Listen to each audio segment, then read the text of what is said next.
नमस्कार, स्वागत है आपका न्यूज स्पेशल में। आपके साथ मैं हूं अभिषेक कात्यायन। G20 में शामिल होने पहुंचे दुनिया के दिग्गज नेताओं का प्रधानमंत्री नरेंद्र मोदी ने गर्मजोशी के साथ स्वागत किया। उन नेताओं को गले लगाया जो भारत के दोस्त हैं। उन देशों के राष्ट्राध्यक्षों का भी स्वागत किया जो भारत के खिलाफ आवाज उठाते हैं।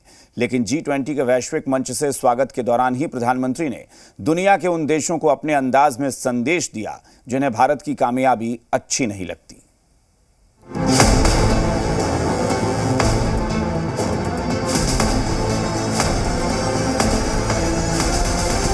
ये तस्वीरें खास हैं। ये तस्वीरें भारत के बढ़ते कदम की बानगी है। ये तस्वीरें अमृतकाल में विश्व कल्याण की कल्पना को दर्शाती हैं। ये तस्वीरें दुनिया में भारत के दम को दिखाती हैं। मेजबान भारत ने भारत मंडपम पहुंचे दुनिया के राष्ट्राध्यक्षों का स्वागत गर्मजोशी के साथ किया। अमेरिका के राष्ट्रपति जो बाइडेन ने जब भारत मंडपम में एंट्री ली तो उत्साह देखने लायक था। दोनों नेताओं ने आगे बढ़कर एक दूसरे से हाथ मिलाया। 40 सेकंड तक दोनों नेताओं के बीच बातचीत हुई। पीएम मोदी ने पीछे लगे कोणार्क चक्र को दिखाया। ये चक्र भारत के प्राचीन ज्ञान, उन्नत सभ्यता और वास्तुशिल्प उत्कृष्टता का प्रतीक है।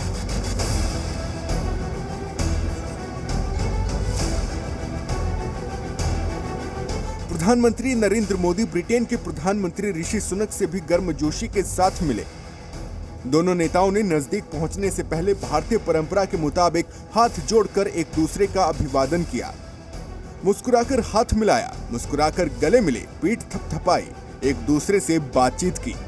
ऋषि सुनक की किसी बात पर प्रधानमंत्री खिलखिलाकर हंसते भी दिखे। प्रधानमंत्री नरेंद्र मोदी ने जर्मन चांसलर ओलाफ शोल्ज का भी हाथ जोड़कर स्वागत किया। उनसे बातचीत की, उनकी आंख के बारे में पूछा, उन्होंने जानकारी भी दी। इटली की प्रधानमंत्री जॉर्जिया मेलोनी और पीएम मोदी की मुलाकात की ये तस्वीरें बानगी हैं कि विश्व के नेताओं के साथ प्रधानमंत्री की बॉन्डिंग कैसी है। प्रधानमंत्री नरेंद्र मोदी सऊदी अरब के क्राउन प्रिंस मोहम्मद बिन सलमान से भी खास अंदाज में मिले। प्रिंस बिन सलमान और पीएम मोदी ने गले लगकर एक दूसरे का अभिवादन किया और उन्हें कार्यक्रम स्थल की ओर ले गए।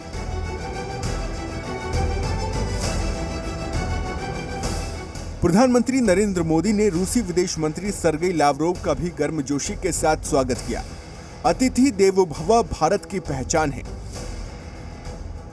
लिहाजा प्रधानमंत्री नरेंद्र मोदी ने उन देशों के राष्ट्राध्यक्षों का भी स्वागत किया जो समय समय पर भारत के विरोध में खड़े रहे हैं, लेकिन मिलने के अंदाज में ही उन देशों के लिए संदेश था।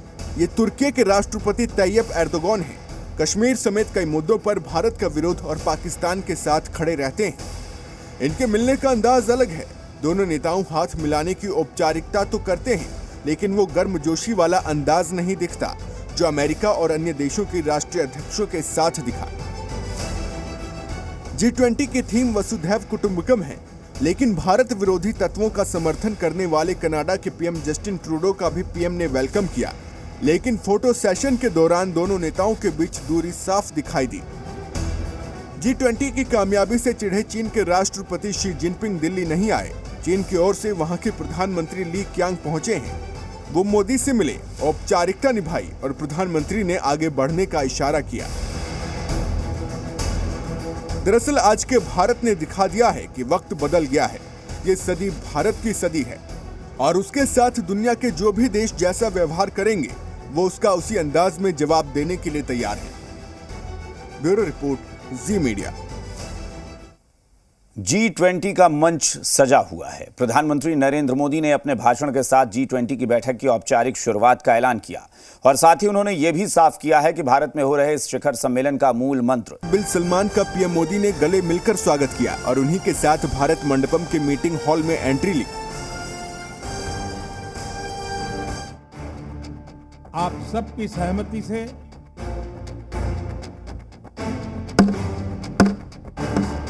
पीएम मोदी ने G20 के हथौड़े को टेबल पर ठोका और बैठक की औपचारिक शुरुआत का ऐलान किया।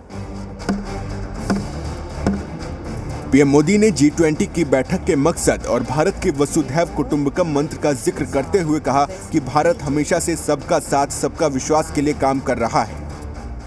G20 के प्रेसिडेंट के तौर पर भारत पूरी दुनिया का आह्वान करता है कि हम मिलकर सबसे पहले इस ग्लोबल ट्रस्ट डेफिसिट को एक विश्वास, एक भरोसे में बदलें। यह हम सभी के साथ मिलकर चलने का समय है और इसलिए सबका साथ, सबका विकास, सबका विश्वास, सबका प्रयास का मंत्र हम सभी के लिए एक पथ प्रदर्शक बन सकता है। बैठक के पहले सत्र की शुरुआत में ही भारत ने पहली और बड़ी कूटनीतिक जीत हासिल की। इस दौरान पीएम मोदी ने ऐलान किया कि अफ्रीकन यूनियन को G20 की स्थायी सदस्यता दी जा रही है। आगे की कार्रवाई शुरू करने से पहले मैं अफ्रीकन यूनियन के अध्यक्ष को G20 के स्थायी सदस्य के रूप में अपना स्थान ग्रहण करने के लिए आमंत्रित करता हूं।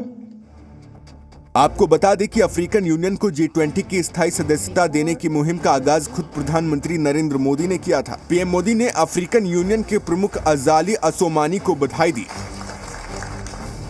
जाहिर है पूरी दुनिया की निगाहें G20 के मंच पर टिकी हुई हैं और उम्मीदें भारत से हैं। लिहाजा G20 शिखर सम्मेलन आने वाले वक्त में दुनिया की अर्थव्यवस्था से लेकर पर्यावरण सुरक्षा और एक परिवार के भरोसे की नींव रखने का सबसे बड़ा जरिया बनेगा। ब्यूरो रिपोर्ट, जी मीडिया। भारत G20 सम्मेलन की मेजबानी कर रहा है। राजधानी दिल्ली में वर्ल्ड लीडर्स जुटे हुए हैं। अमेरिका से भारत के रिश्तों की एक नई इबारत लिखी जा रही है। भारत की अमेरिका से मजबूत होती दोस्ती चीन को कांटे की तरह चुभ रही है और यही वजह है कि भारत के खिलाफ प्रोपेगेंडा चलाने वाले चीन ने अब अमेरिका को G20 के रंग में भंग डालने वाला बता दिया है।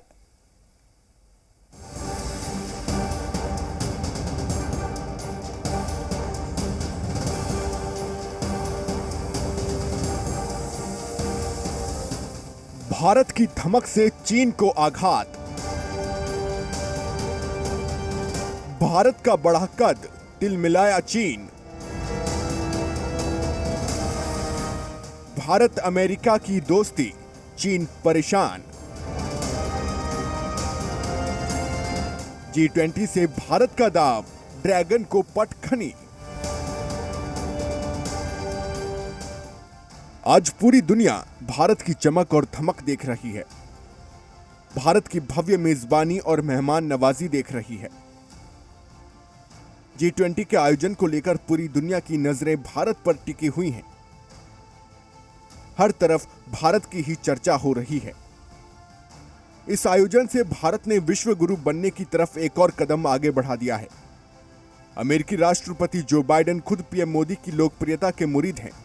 G20 में बाइडेन और पीएम मोदी की गर्मजोशी से भरी यह मुलाकात इसकी तस्दीक करती है। भारत और अमेरिका में रिश्तों की नई इबारत लिखी जा रही है, लेकिन एक देश ऐसा भी है जिसे भारत अमेरिका की दोस्ती चुभ रही है। वो मुल्क है हमारा पड़ोसी देश चीन। अपनी चालबाजी के लिए मशहूर चीन G20 सम्मेलन को लेकर तरह तरह के प्रोपेगेंडा चला रहा है।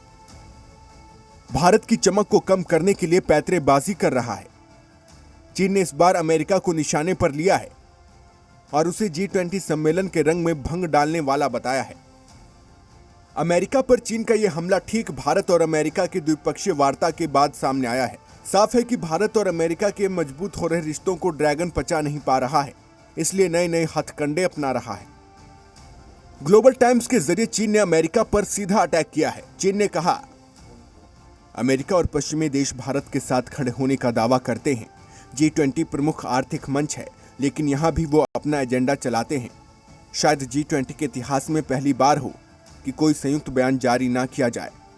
अमेरिका पर चीन के हमले यहीं नहीं रुके हैं।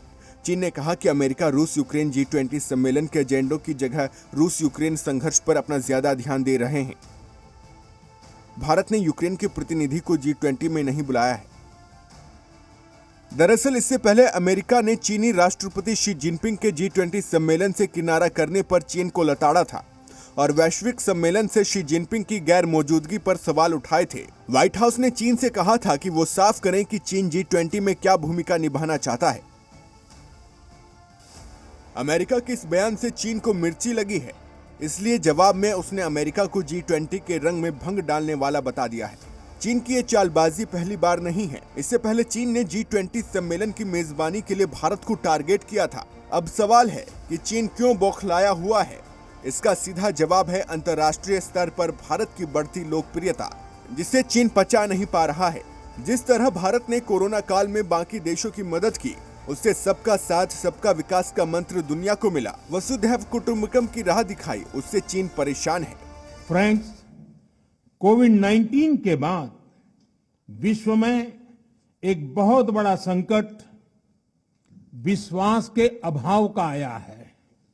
आज G20 के प्रेसिडेंट के तौर पर भारत पूरी दुनिया का आह्वान करता है कि हम मिलकर सबसे पहले इस ग्लोबल ट्रस्ट डेफिसिट को एक विश्वास, एक भरोसे में बदलें। दुनिया में इस वक्त भारत की बात हो रही है, जिससे चीन की छाती पर सांप लौट रहे हैं। भले ही चीन भारत की छवि धूमिल करने के लिए कई चालबाजियां कर रहा है, लेकिन G20 में भारत के एक दांव से ड्रैगन को जोरदार पटखनी मिली है। भारत अपने कूटनीतिक दांव से विदेश नीति के मोर्चे पर चीन के एक कदम और आगे बढ़ गया है। अफ्रीकन यूनियन को G20 में शामिल करने के ऐलान के बाद भारत ग्लोबल साउथ के नेता की रेस में चीन से आगे निकल गया है। दरअसल ग्लोबल साउथ का नेतृत्व करने का मतलब है दुनिया के एक बड़े हिस्से पर प्रभाव होना।